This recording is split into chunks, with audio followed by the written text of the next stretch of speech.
O meu nome é José Paulo Andrade e sou professor da Faculdade de Medicina da Universidade do Porto, do Departamento de Biomedicina da Unidade de Anatomia.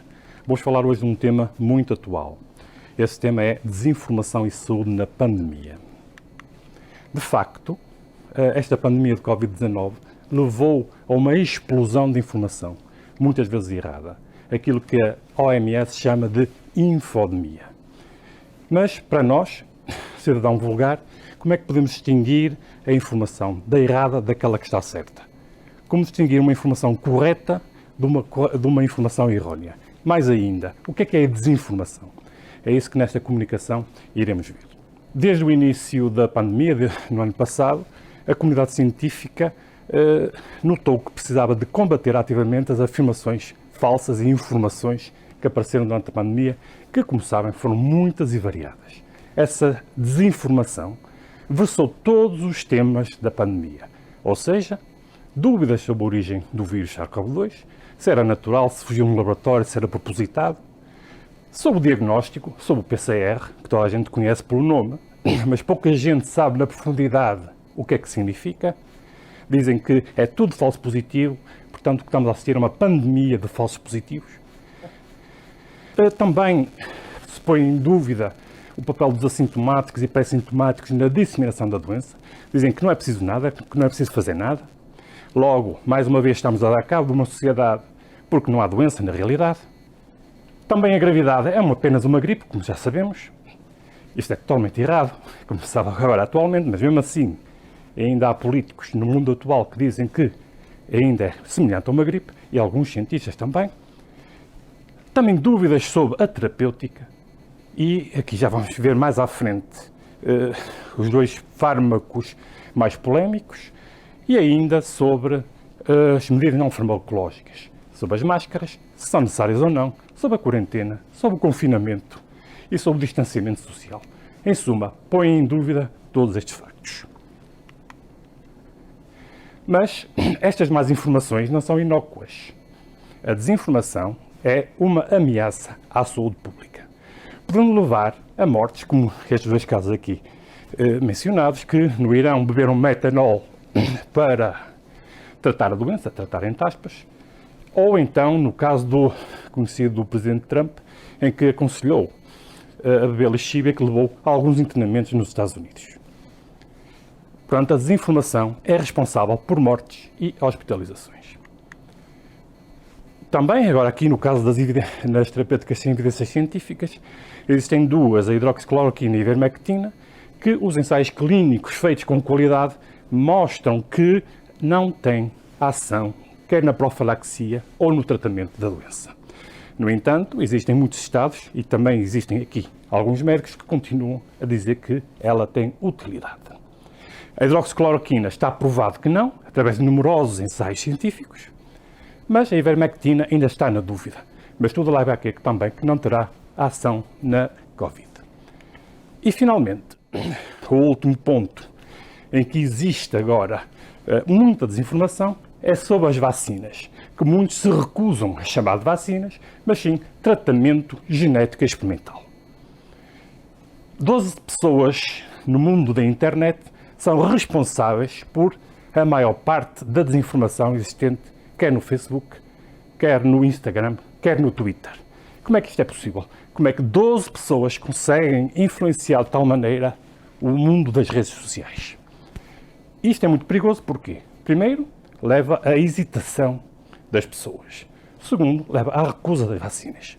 Como estamos a ver neste gráfico, é um gráfico em que existe uma espécie de diagrama que mostra a difusão das ideias anti-vacinas. Temos aquilo que se verifica no Instagram, ou seja, uma enorme difusão das redes e das pessoas anti-vacinas.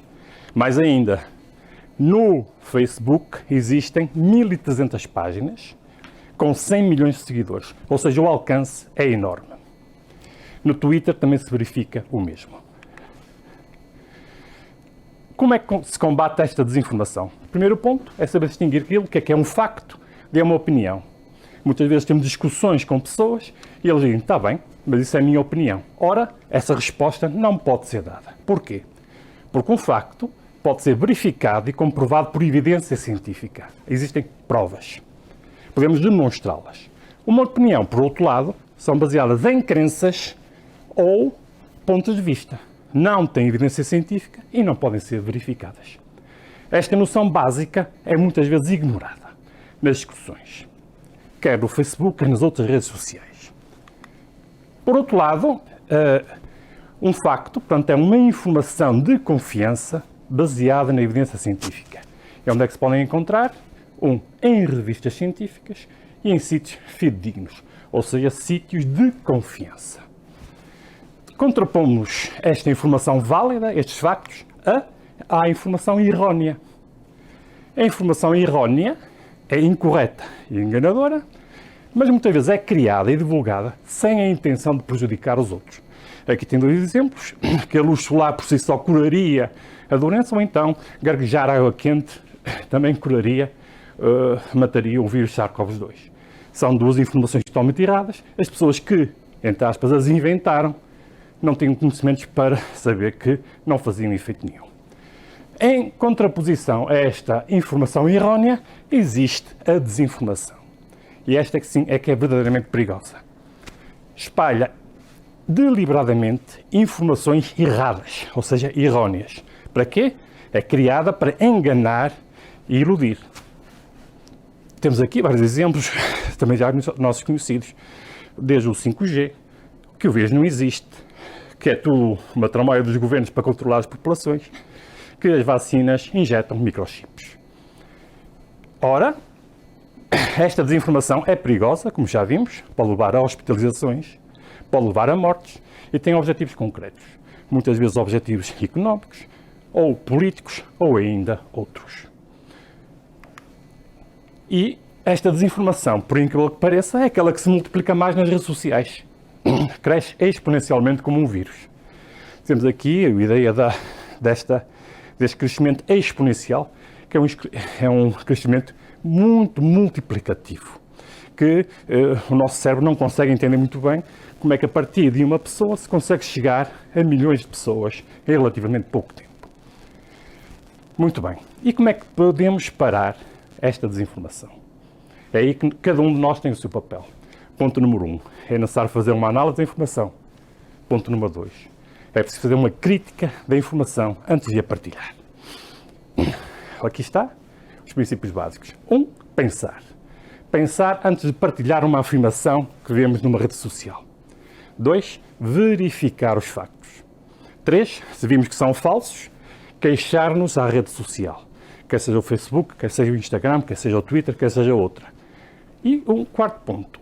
Aquilo que nos faz cidadãos ativos e contribuir para lutar contra a desinformação e contra o Covid-19 é falar com os nossos amigos, falar com a nossa família, tentando-os convencer do perigo da desinformação. Vamos avançar então mais no combate à desinformação. Ou seja, duvidar sempre daquilo que nos chega pelas redes sociais. Ou seja, é necessário um cepticismo saudável. É necessário analisar o conteúdo e também verificar a fonte da informação. É o que vemos aqui com mais algum pormenor, em que temos um esquema em que nos permitirá então organizar o nosso pensamento. Ponto número 1, analisar o conteúdo. Ponto número 2, ver de onde é que vem, analisar o sítio. Aí já temos algumas pistas quando temos endereços na internet duvidosos. 3, verificar o autor. Quem é que foi o autor? O originário da informação. 4, ver as fontes que esse autor tem. Ver se são fidedignas ou não. 5, se houver alguma imagem, analisar a imagem, porque muitas vezes não corresponde ao que está lá escrito.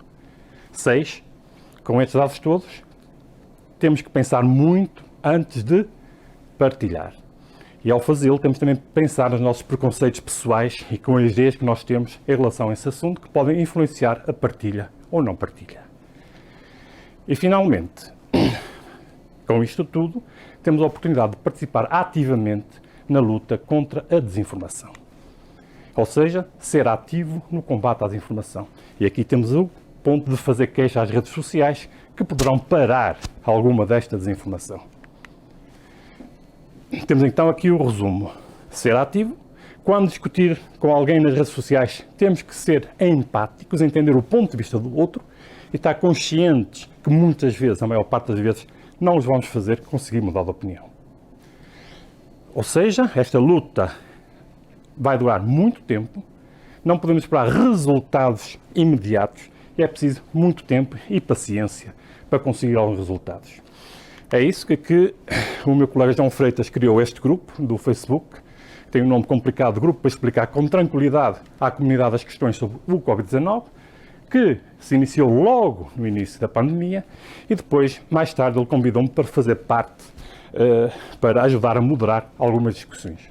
Coisa que fiz e adquiri alguma experiência nesse facto. Ou seja, cada um de nós pode ser ativo no combate à desinformação. E dessa maneira podemos, e aqui é importante, achatar a curva pandémica exponencial. Ou seja, não partilhar sem análise, verificar os factos, consultar fontes de confiança e questionar e analisar todos os dados. Com isso, lembra-se daquele gráfico inicial, podemos baixar muito, ou seja, achatar muito a curva infodémica.